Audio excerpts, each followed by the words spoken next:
A Primeira Guerra ainda nem havia terminado de esmagar exércitos, mas a Rússia já recebia projetos que prometiam destruir não apenas a defesa inimiga, mas também a lógica básica. É assim que começa essa história. A guerra havia paralisado o fronte, pessoas morriam aos montes, e qualquer tentativa de avanço virava lama e cadáveres. O comando se agarrava a qualquer traço de arma milagrosa.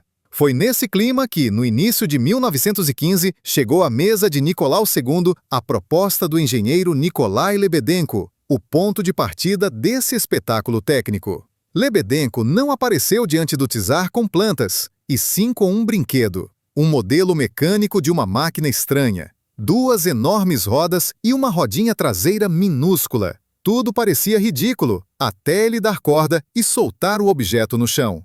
A miniatura avançou decidida pelo piso. Depois ele passou a colocar obstáculos, livros, caixas, pastas. A maquininha subia tudo com confiança, e Nicolau II assistia aquilo com um entusiasmo quase infantil. Era só o primeiro nível do absurdo. O czar e o engenheiro passaram quase uma hora brincando com a maquete, empilhando obstáculos e admirando o poder daquela geringonça que vencia pilhas de papéis. A imaginação do imperador fez o resto. Colunas de máquinas gigantes quebrando defesas alemãs e puxando a infantaria rumo à vitória. No fim da demonstração, a decisão estava tomada. O Estado financiaria a construção de uma versão real. O projeto foi colocado sob sigilo. As peças eram fabricadas por toda a Rússia, disfarçadas como partes de pontes, navios e equipamentos industriais. As rodas eram registradas como componentes de moinhos, as placas de blindagem como elementos de cascos navais. Só um círculo muito pequeno entendia o que, de fato, estava sendo montado. Na primavera, começou a montagem final.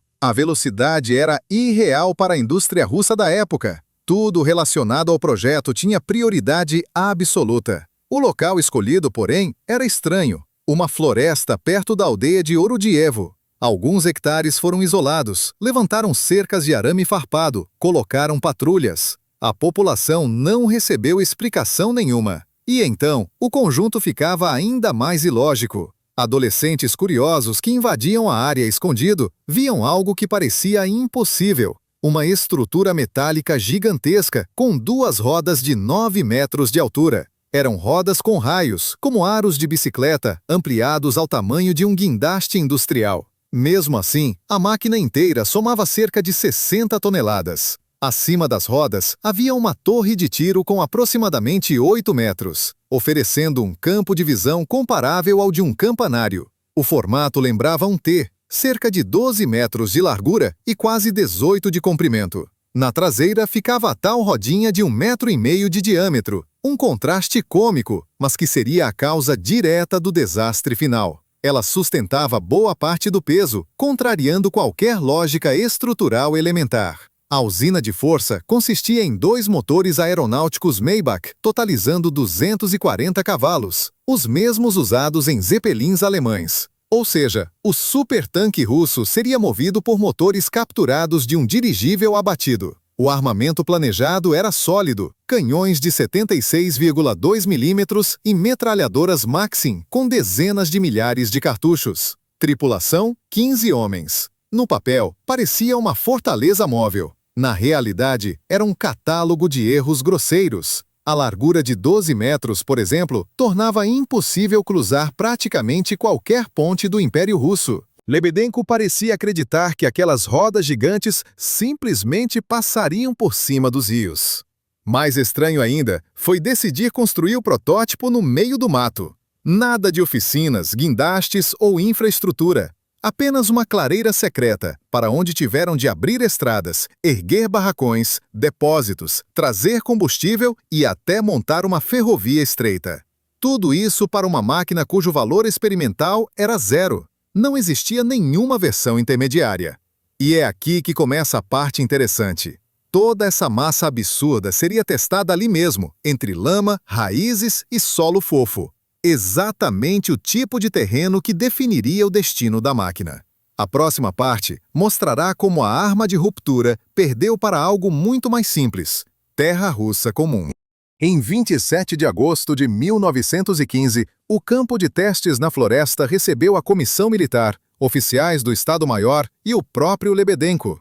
A máquina estava parada entre as árvores, cercada por mecânicos que examinavam tudo: parafusos, juntas, linhas de combustível, alavancas. Os tanques estavam cheios, os motores aeronáuticos já aquecidos. Era o único momento em que o projeto parecia organizado. Quando os dois Maybach foram acionados, o bosque inteiro tremeu com o ronco pesado dos motores. A vibração percorreu toda a estrutura, da base aos raios das rodas. A comissão observava esperando a demonstração que justificaria o dinheiro gasto. Ao sinal de Lebedenko, as rodas de 9 metros começaram a girar, e a máquina se moveu. O primeiro obstáculo foi um pequeno tronco de bétula. Uma roda simplesmente passou por cima, quebrando como se fosse nada. No relatório, isso entrou como superação bem-sucedida de obstáculo natural leve. E praticamente terminou aí a lista de sucessos. A máquina então avançou para um piso de toras, um caminho elevado preparado para solo pantanoso.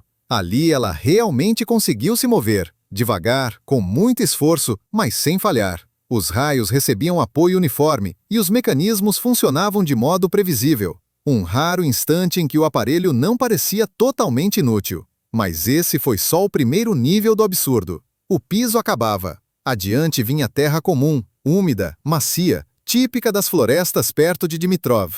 Exatamente o tipo de solo predominante nos frontes da guerra. Assim que a máquina desceu das toras, as rodas começaram a afundar. Primeiro alguns centímetros. A velocidade caiu. O som dos motores ficou pesado. Trabalhavam no limite. Mas o problema fundamental estava no próprio projeto. Cerca de 40 toneladas ficavam concentradas na parte traseira. Lá estava a roda pequena, de 1,5 metro, que deveria sustentar e manobrar toda a estrutura. No solo macio, ela afundou quase imediatamente. As rodas dianteiras perderam apoio, sem tração, sem contato útil com a terra. A tentativa de compensar aumentando os giros foi inútil. As rodas gigantes giravam em falso. Os raios cortavam o barro e espalhavam lama para todos os lados, piorando ainda mais o terreno. A máquina afundava pelo rabo, e cada novo esforço acelerava o processo. A estrutura se reclinava para trás, enquanto a roda traseira desaparecia no solo. Recuperar marcha ré era impossível. A traseira estava enterrada demais. Os mecânicos traziam tábuas, galhos, toras, tentando improvisar um novo piso. Mas 60 toneladas esmagavam qualquer apoio instantaneamente. A máquina deslizava para baixo sem chance de recuperação.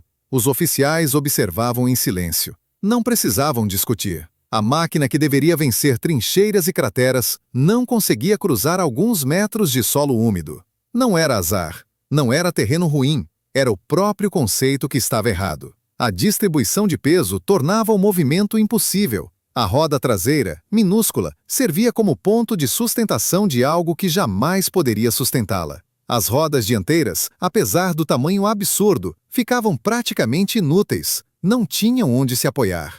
E é aqui que começa a parte interessante. Horas de tentativas não mudaram nada. A máquina não podia avançar nem recuar. Estava presa exatamente no ponto onde saiu do piso de toras. Reforçar o solo, cavar, aliviar a traseira, redistribuir carga. Nada funcionou. A máquina permaneceu onde estava e parou de reagir. A comissão anotou o óbvio.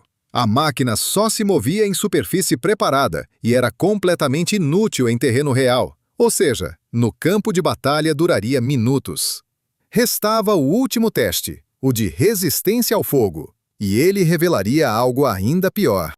Depois do desastre nos testes de movimentação, restava apenas um estágio: avaliar se a máquina conseguia sobreviver ao fogo de artilharia.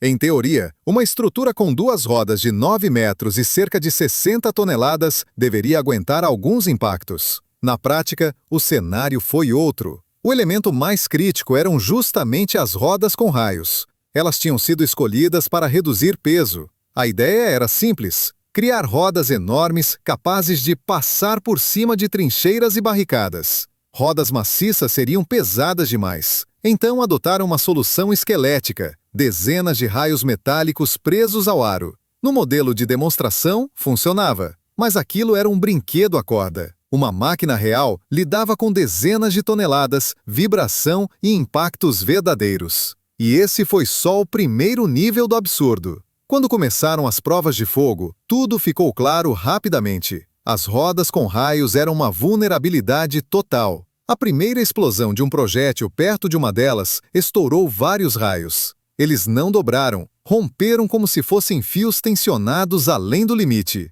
A onda de choque percorreu toda a estrutura e criou um efeito dominó. Outros raios perderam rigidez e se soltaram. A roda deformou visivelmente.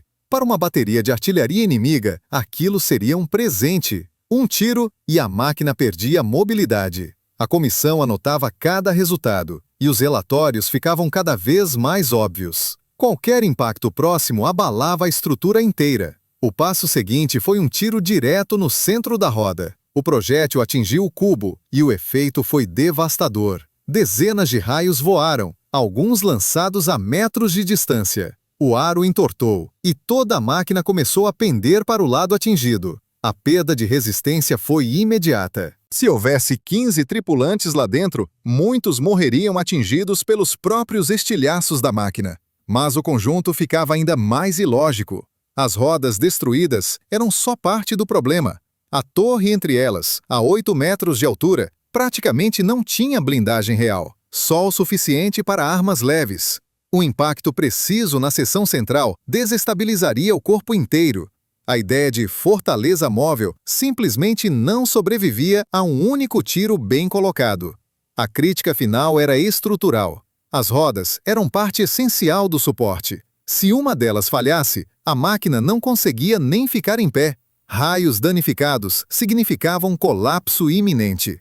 Em um carro, um pneu furado é incômodo. Em uma roda de 9 metros dilacerada, é o fim da máquina. A comissão viu tudo ao vivo. Após poucos tiros, restava um quadro metálico torto. A onda de choque entortava os raios, o aro se soltava dos encaixes e a estrutura inclinava perigosamente para um lado. E vale lembrar, a prova foi leve, com cargas de controle e tiros isolados. No campo de batalha, o volume de fogo seria contínuo. E é aqui que começa a parte interessante. No relatório final, a comissão registrou extrema vulnerabilidade ao impacto, incapaz de manter estabilidade em caso de dano aos elementos de sustentação. Em outras palavras, não sobrevivia a um tiro. Era consequência direta da escolha mais básica do projeto, raios em vez de rodas sólidas. Cada conclusão apontava para os mesmos erros: distribuição ruim de peso, fraqueza estrutural, altura excessiva, ausência de reforços, nula proteção das partes essenciais. O veredito foi inevitável. A máquina não tinha qualquer valor militar. Os testes de movimentação haviam mostrado que ela não conseguia avançar. Os de fogo provaram que não resistia a impactos. A combinação tornava qualquer continuidade absurda. O projeto foi encerrado. Mas a história não acabou ali. A próxima parte mostrará que a máquina não foi apenas abandonada, e sim oficialmente deixada para enferrujar, porque removê-la era impossível. Depois do desastre nos testes de movimentação, restava apenas um estágio: avaliar se a máquina conseguia sobreviver ao fogo de artilharia.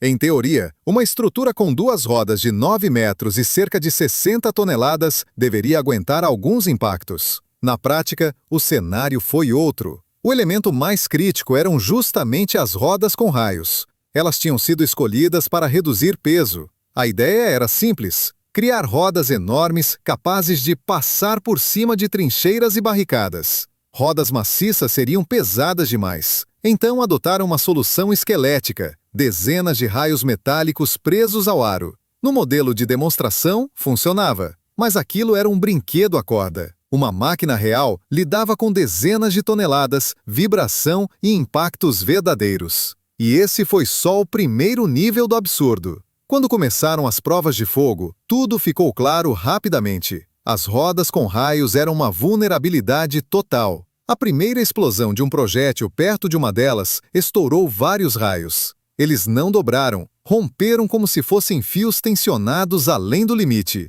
A onda de choque percorreu toda a estrutura e criou um efeito dominó. Outros raios perderam rigidez e se soltaram. A roda deformou visivelmente. Para uma bateria de artilharia inimiga, aquilo seria um presente. Um tiro e a máquina perdia mobilidade. A comissão anotava cada resultado, e os relatórios ficavam cada vez mais óbvios. Qualquer impacto próximo abalava a estrutura inteira. O passo seguinte foi um tiro direto no centro da roda. O projétil atingiu o cubo e o efeito foi devastador. Dezenas de raios voaram, alguns lançados a metros de distância. O aro entortou e toda a máquina começou a pender para o lado atingido. A perda de resistência foi imediata. Se houvesse 15 tripulantes lá dentro, muitos morreriam atingidos pelos próprios estilhaços da máquina. Mas o conjunto ficava ainda mais ilógico. As rodas destruídas eram só parte do problema.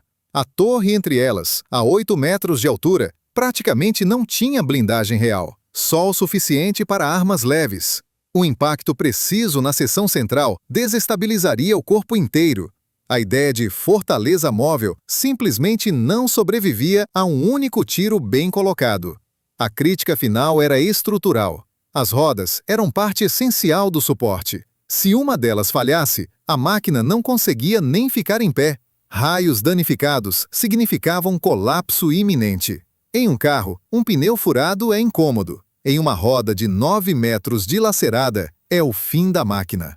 A comissão viu tudo ao vivo. Após poucos tiros, restava um quadro metálico torto. A onda de choque entortava os raios, o aro se soltava dos encaixes e a estrutura inclinava perigosamente para um lado. E vale lembrar, a prova foi leve, com cargas de controle e tiros isolados. No campo de batalha, o volume de fogo seria contínuo. E é aqui que começa a parte interessante.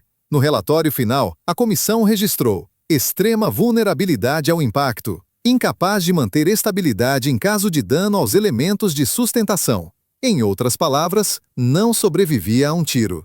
Era consequência direta da escolha mais básica do projeto: raios em vez de rodas sólidas. Cada conclusão apontava para os mesmos erros: distribuição ruim de peso, fraqueza estrutural, altura excessiva, ausência de reforços, nula proteção das partes essenciais. O veredito foi inevitável. A máquina não tinha qualquer valor militar. Os testes de movimentação haviam mostrado que ela não conseguia avançar. Os de fogo provaram que não resistia a impactos. A combinação tornava qualquer continuidade absurda. O projeto foi encerrado. Mas a história não acabou ali. A próxima parte mostrará que a máquina não foi apenas abandonada, e sim oficialmente deixada para enferrujar, porque removê-la era impossível. Depois do fracasso nos testes, surgiu a pergunta óbvia: o que fazer com uma máquina de 60 toneladas, afundada no solo da floresta, incapaz de avançar um único metro? Ela permanecia exatamente onde havia atolado ao sair do piso de toras. E ficou claro que ninguém tinha meios para movê-la dali. Qualquer tentativa de evacuação estava condenada. Na Rússia de 1915, não existia equipamento capaz de puxar algo daquele porte. Tratores potentes não havia, locomóveis eram fracos demais, e reunir cavalos suficientes era impossível. Mesmo que tentassem usar dezenas de animais, todos atolariam ao lado da máquina. A comissão estudou desmontar o aparelho no local, mas logo rejeitou a ideia. Para desmontar o monstro, seria preciso erguer seções enormes do chassi, vigas, partes enterradas da estrutura traseira. Não havia tempo, ferramentas, nem infraestrutura. Assim, a máquina ficou exatamente onde parou no primeiro dia de testes. E isso foi só o primeiro nível do absurdo. Quando ficou evidente que nada poderia retirá-la dali, o projeto foi encerrado sem debate. Lebedenko tentou insistir, sugeriu redistribuir peso, reforçar a parte traseira, substituir as rodas com raios por discos sólidos. Mas a comissão não via propósito em retocar algo que exigiria meses de trabalho e novos gastos imensos. Em plena guerra, isso era inviável. Os recursos do Império estavam no limite. Faltavam munições, fuzis, roupas quentes, medicamentos. Cada rublo tinha destino crítico. Gastar somas enormes em uma máquina que não conseguia percorrer nem 100 metros não era apenas erro, era luxo intolerável. Lebedenko perdeu o financiamento, o projeto foi trancado e ele teve de deixar o local. A máquina ficou onde estava, ao ar livre, inclinada, com a traseira afundada, com peças deformadas pelos tiros. A floresta começou a engoli-la. Guardas mantinham o perímetro, sem entender o que exatamente protegiam. Com o tempo, cortaram a vigilância. Os postes com arame farpado apodreceram. Moradores da região usaram a madeira e o metal para suas necessidades. E então o cenário ficou ainda mais ilógico. Quando veio a Revolução de 1917, o aparelho foi esquecido de vez. Nicolau II, que havia brincado com o modelo no palácio, foi deposto. O país mergulhou no caos. O exército se desfez. Soldados abandonavam suas unidades. Ninguém se importava com a estrutura gigante enferrujando na floresta de Dimitrov. Depois veio a Guerra Civil. Os frontes iam e voltavam. A destruição aumentava. A máquina continuava ali, afundada, imóvel. A vegetação subia pelo aro das rodas. A água infiltrava o interior. O metal se dissolvia lentamente em ferrugem. O musgo tomava as partes onde a tinta havia caído primeiro. Os moradores se habituaram ao objeto. Para as crianças, tornou-se parte da paisagem, como uma ponte velha ou um moinho abandonado. Usavam o monstro como referência. É depois daquela máquina de ferro. Logo surgiu o nome popular, a Floresta do Tanque. E ficou. As autoridades soviéticas inicialmente nem sabiam da existência do aparelho. Só depois da estabilização do país, alguém citou a estranha máquina abandonada. Em Moscou decidiram desmontar e enviar para a fundição. O metal era valioso, a indústria precisava de matéria-prima, e 60 toneladas pareciam um presente. Na primavera de 1923, uma equipe de operários foi enviada ao local. Eles encontraram a estrutura gigantesca, deformada, meio engolida pelo solo. Desmontá-la era tão absurdo quanto construí-la. As rodas de 9 metros precisavam ser cortadas em seções, com trabalhadores subindo e descendo por andaimes improvisados. As vigas trazidas antes pela ferrovia estreita agora tinham de ser serradas e arrastadas manualmente de volta pela trilha. E é aqui que começa a parte interessante. A desmontagem levou meses.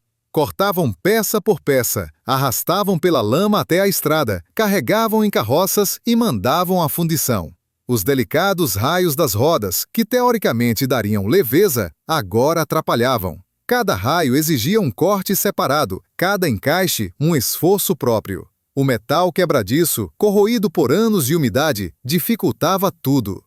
Quando o último fragmento foi removido, restaram apenas marcas profundas no solo e sulcos deixados por peças pesadas sendo arrastadas.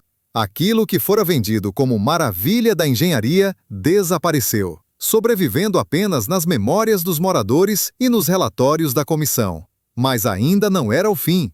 A próxima parte mostrará que o fracasso nasceu muito antes dos testes, no momento em que Lebedenko decidiu construir um gigante sem verificar nenhuma única versão intermediária.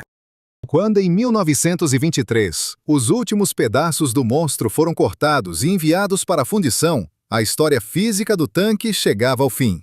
Mas as causas do fracasso permaneciam e mostravam que a máquina estava condenada desde o primeiro dia. Esse foi só o primeiro nível do absurdo. O erro principal surgiu no instante em que Lebedenko decidiu construir a versão completa, sem criar nenhum protótipo intermediário. Ele não testou a distribuição de peso numa maquete funcional, não verificou o comportamento da roda traseira sob carga, não estudou a resistência dos raios sob esforço dinâmico, não calculou a pressão no solo. Ele simplesmente mostrou um brinquedo à corda ao Tsar e saiu dali autorizado a erguer uma estrutura de 9 metros e cerca de 60 toneladas. Em qualquer área de engenharia, isso seria considerado violação básica do processo. Normalmente começa-se com um modelo em escala de 1 para 10, depois 1 para 5, depois um protótipo reduzido para testes em condições reais. Cada etapa revela falhas: geometria, rigidez, apoios, distribuição de massa. No caso do tanque, todas essas fases foram ignoradas. Lebedenko saltou direto para a versão final, e o resultado foi inevitável. Já nos anos 20, surgiram teorias sobre influência britânica. Segundo essas versões, o projeto teria sido criado para drenar recursos da Rússia. E, de fato, a máquina se encaixava perfeitamente. Enorme gasto, utilidade nula, conceito absurdo. Mas nenhuma prova foi encontrada. Eram apenas tentativas de explicar como um fracasso tão monumental poderia ter nascido de falhas tão básicas. A realidade era muito mais simples. O país buscava desesperadamente uma arma milagrosa. Nicolau II adorava dispositivos técnicos. Lebedenko sabia fazer demonstrações impressionantes. E a guerra destruía qualquer processo racional de tomada de decisão. O resultado foi um projeto financiado não por cálculos, mas por entusiasmo. As consequências foram imediatas. O peso distribuído de forma errada, as rodas com raios estruturalmente frágeis, a dependência absoluta de terreno plano, a roda traseira incapaz de suportar a carga. Nada na máquina permitia que ela funcionasse fora de um cenário idealizado. Os testes apenas confirmaram o óbvio. O tanque era um erro de engenharia transformado em metal. E é aqui que começa a parte interessante. Apesar do fracasso absoluto, o tanque foi o maior veículo de combate sobre rodas já construído de fato. Não era um conceito no papel. Ele existiu. 9 metros de altura, 12 metros de largura, 18 de comprimento. Rodas do tamanho de um prédio de 3 andares. Uma torre na altura de um campanário. 2 motores aeronáuticos de 240 cavalos. Tripulação de 15 homens. Em uma era em que qualquer tanque já era revolução, a Rússia construiu um colosso incapaz de percorrer alguns metros. O projeto virou exemplo perfeito do que acontece quando lógica é substituída por intuição e expectativas políticas. Mostrou que não se pode confiar no comportamento de uma maquete a corda para justificar uma máquina gigante. Que não se pode ignorar pressão no solo ao imaginar grandes rodas. Que não se usa raios quando se precisa de estrutura de suporte. Que uma demonstração diante do czar não substitui engenharia. O aço foi fundido e reutilizado. O que deveria ser a arma milagrosa russa virou matéria-prima comum. Apenas arquivos, fotos e memórias preservaram a história da máquina que provou, com sua própria existência, que tamanho sem cálculo vira metal condenado à reciclagem.